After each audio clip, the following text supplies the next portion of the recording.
Morning आशीष, देखिए मेरी कल क्लियर कट अप्रोच थी। थ्रेश होल्ड पॉइंट है 24,447,523।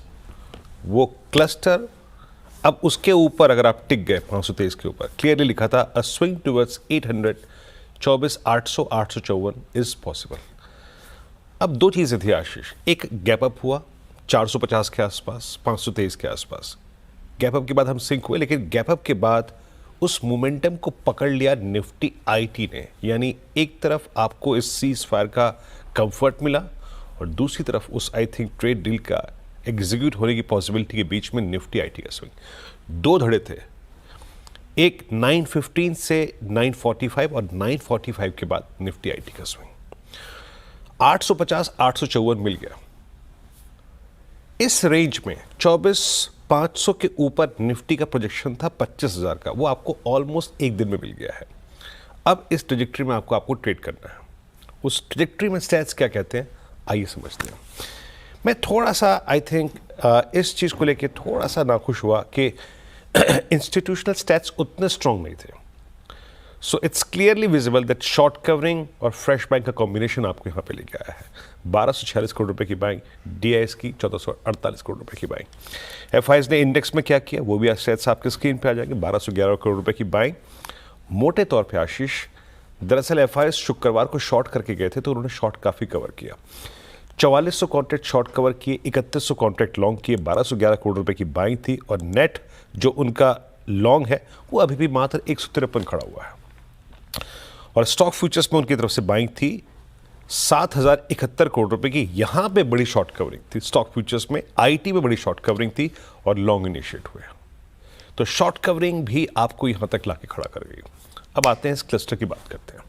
देखिए मैं फिर कह रहा हूं, 24,500 के ऊपर इमीडिएट प्रोजेक्शन था 24,854 और 25,000, वो ऑलमोस्ट हो गया है। सो इस ट्रेजेक्टरी में दो बातों पर ध्यान देना है आपको।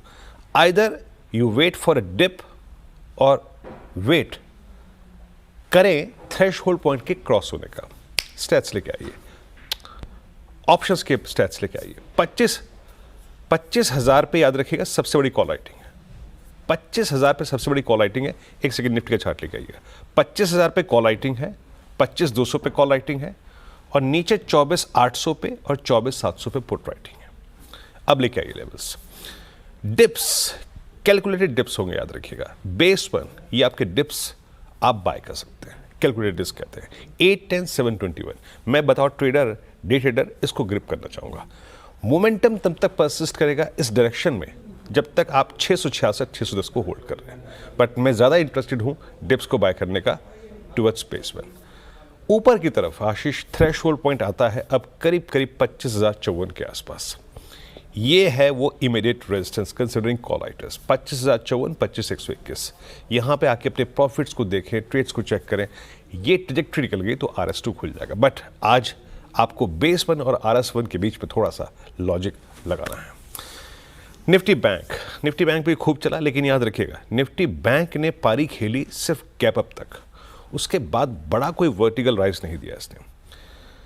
मेरा लास्ट लेवल था 55,110, वहां तक का मूव आएगा। अब प्लेसमेंट क्या कहती है, आपको नजर रखनी है दो स्टॉक फ्यूचर्स पे, HDFC बैंक और ICICI बैंक। ये कैसे बिहेव करते हैं, चार्टी के लिए अच्छे हैं लेकिन फ्रेश ब्रेकआउट की पॉसिबिलिटी तलाश रहे हैं। प्लेसमेंट ये कहती है कि अब दो कॉल राइटर्स हैं, 56,000 और 55,500 और नीचे सबसे strong put writing Nifty bank में हुई है 55,000। सो लॉजिकली हमें क्या कहना चाहिए, बेस 1 लेके आइए। एक तो दो स्टॉक फ्यूचर्स पर नजर रखिएगा, HDFC bank, ICICI bank. Base 1 यहां तक के डिप को हम बाय करेंगे 54,910 और 55,080।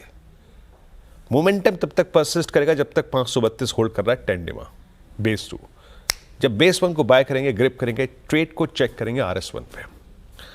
RS1 ट्रबल करेगा थोड़ा सा, नो डाउट अबाउट 55,559 और 696।